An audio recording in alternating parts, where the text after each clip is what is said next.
el economista Javier Zúñiga. Javier, ¿qué tal? Buenas tardes. ¿Cómo estás, Chema? Es un honor y un placer Muchas hablar gracias, contigo Javier. siempre. Bueno, pues aquí estamos preguntándonos si el IGB va a tener efecto real sobre los precios de los productos de primera necesidad o no. Mira, Chema, el IGB en el Perú no creo que tengan un efecto como el que se esperaba de que todos los artículos bajen en un 18%. Y la razón es porque las producciones de determinados productos son en una especie de escalera. No, pasemos a analizar el precio del pollo. El pollo se alimenta del maíz que viene importado, no, al cual no le reduces el IGB y se lo reduces únicamente al pollo final. Correcto. Por lo tanto, por esa modalidad de escalamiento, el IGB del pollo, de los huevos, no va a ser tan significativo.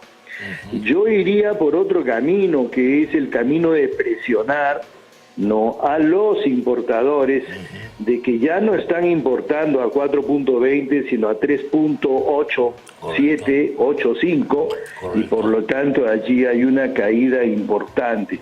Y esa es una labor de los reguladores, una labor tuya, una labor mía de presionar que se vendan los productos a un tipo de cambio menor.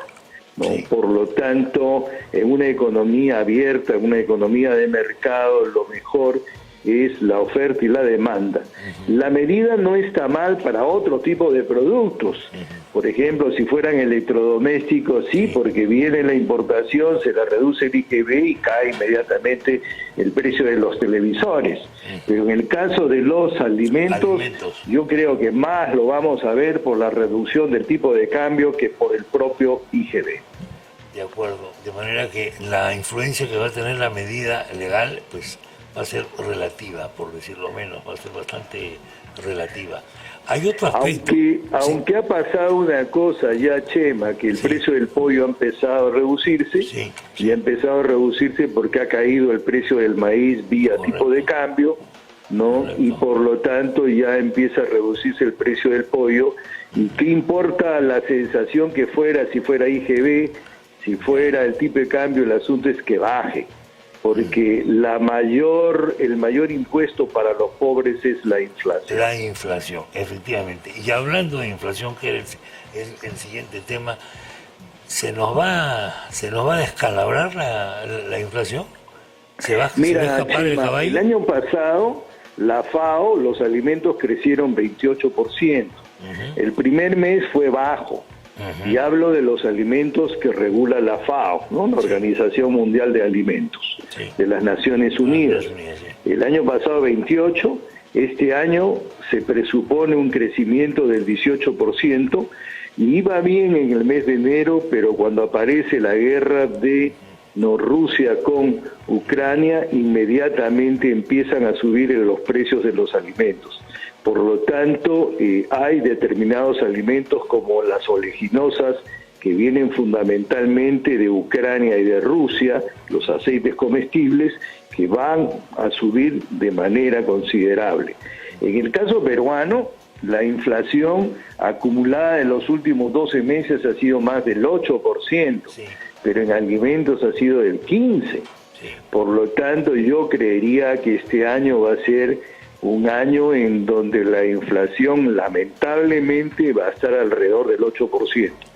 Si la guerra terminara mañana, probablemente podría regularizarse un conjunto de productos.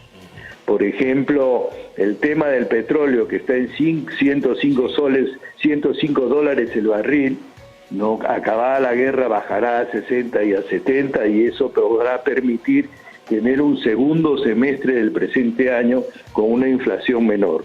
Pero en este momento yo te diría la inflación del presente año es 8, y con 8 los pobres van a sufrir muchísimo, porque repetiré lo de siempre, es el peor impuesto para los pobres. La inflación siempre. Y acá, hablando de los pobres, hay un informe de la FAO de ayer, por lo menos que yo lo he leído ayer, que está hablando de niveles de hambre hasta del 20% de la población peruana. Bueno, eso es verdad, eso Chema. es gravísimo. Yo creo que tanto yo como algunos otros economistas hubiéramos seguido el camino, tal vez no de reducir el IGB, sí el impuesto selectivo al consumo, y tal vez darle dinero a las ollas comunes, a los desayunos, así es. No ya no subvenciones a las personas naturales, porque eso ha fallado. A pensión 65, adelantarles dinero, es decir, darles dinero a los super pobres, ayudarnos con la iglesia, no montar lugares de desayuno, lugares de almuerzo, y poderles dar dinero a ese tipo de personas que son súper pobres. La pobreza ha subido de manera considerable. Estábamos en niveles antes de la pandemia de 20-24%, y hoy día los niveles serán entre 35, camino a 40%. Camino a 40%, aterrador.